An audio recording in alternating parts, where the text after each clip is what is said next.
What's up, fellas? Mobay876RC signing back on, and today we got the Team Associated DR10 back on the table for surgery.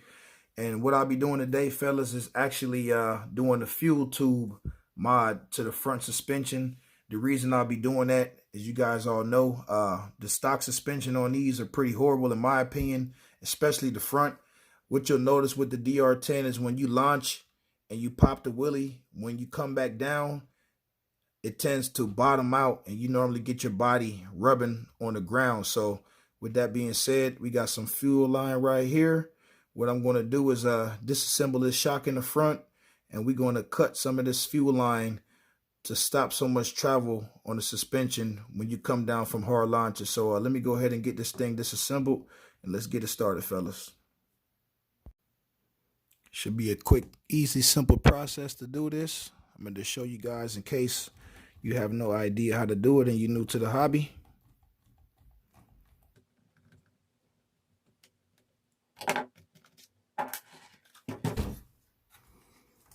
Shock should pop out, as you can see right there. Let's go ahead and get this cup off at the end. Let's see, this thing acting stubborn, fellas. Got that piece off right there to hold your shock in place. Take the shock off. I would recommend using some kind of pliers or something with a sharp end to actually hold the shock shaft, so you'll be able to get this end off right here, fellas. So we got that off.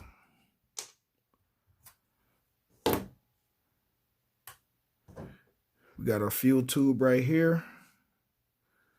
Let's see how far I want to have it go.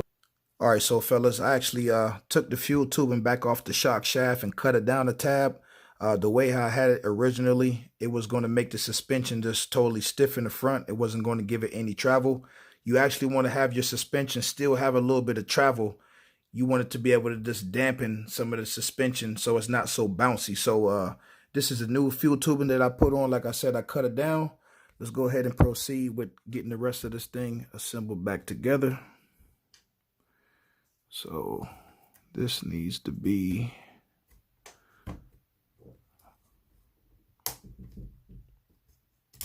we got that back together.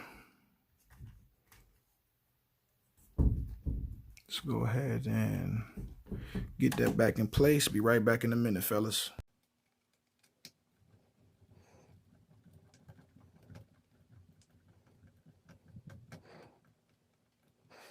All right, we got one side done. Let's check it out. All right, so we have one side of the DR10 done with the fuel tubing, which is the left side right here. Let me push it down a little bit so you guys can see that down in there. So I'm going to show you guys the difference with the fuel tubing in versus the right side with no fuel tubing, just to show you guys the suspension travel. Just go ahead and push down. You can see the left side is stopping, but the right side is still wanting to go. Give you guys a different angle. Let's check it out. See how much travel you get with the right side. Now let's check out the left side. That's as far as it goes. So this should help out big time when I get back out there and start testing and tuning. Let's go ahead and get the other side on real quick, fellas, and I'll be right back. So we got the fuel tubing on both sides of the shock shaft for the DR10. DR10 is no longer bottoming out. So mission is complete. And I got one more mod I'm going to show you guys what I'll be doing to the rear end of the DR10, fellas. So the last mod I'll be doing to the DR10 in this video today, fellas, is getting rid of the stock factory body mount. As you can see, you get a lot of flex in there. Not a big fan of that. Went online and found a company called Drag Race Concepts. They actually make a carbon fiber factory spec replacement for it. There's a part number if anybody is interested. It's going to look 10 times better and be 10 times more sturdier. So let's go ahead and slap that on and come back and let you guys check that out and get up out of here. Got the new body mod installed, fellas. Look 100 times better. No more flexing whatsoever.